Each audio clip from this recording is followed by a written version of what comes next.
So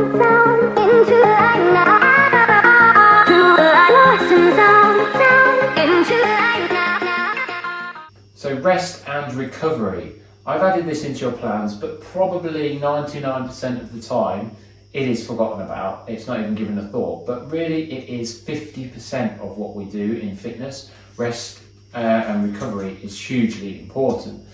So I really wanted to sort of highlight that in your plans. You know, it is really important.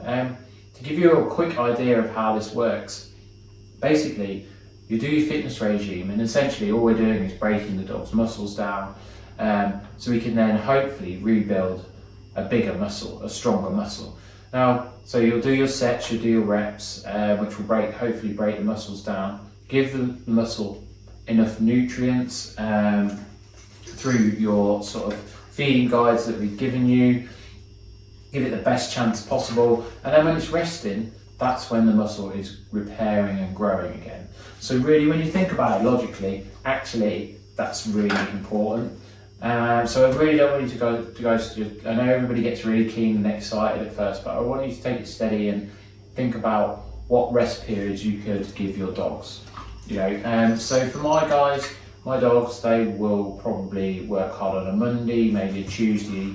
Then they'll have a rest day on a Wednesday, work again Thursday, rest day Friday, work Saturday, rest day Sunday, something like that.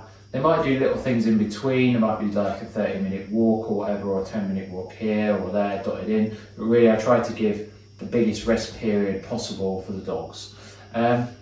Because really what we need to do is try and get our dogs out of that sort of stress response mode. So every time we work our dogs, whether it's, you know, positive interactions, doing agility, going for a 10-minute walk up the road, or, you know, doing our fitness program at home, whatever that might be, essentially we're stressing the dog's body.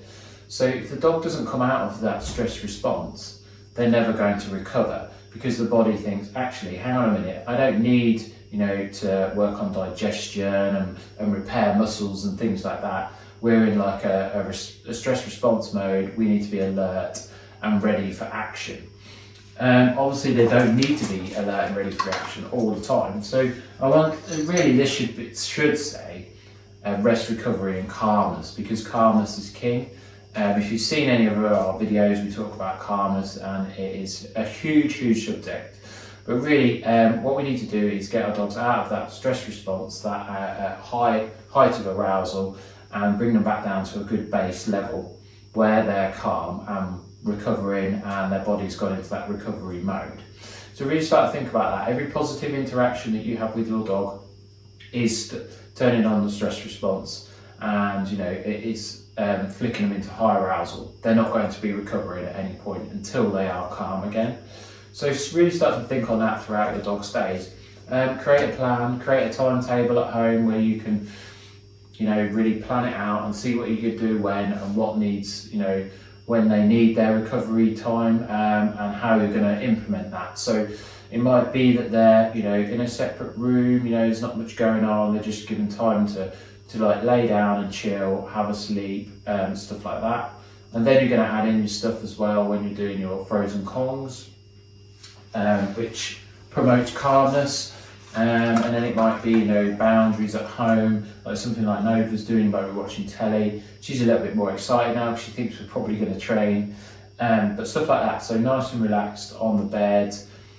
Bones and chews, obviously you've gone through all of that. So implement those things in your nutritional plan into your rest and recovery sort of plan as well. So those two interlink really nicely.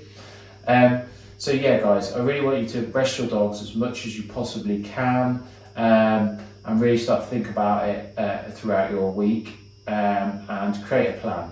That's my biggest tip, is create a plan and try and stick to it. So don't overdo it.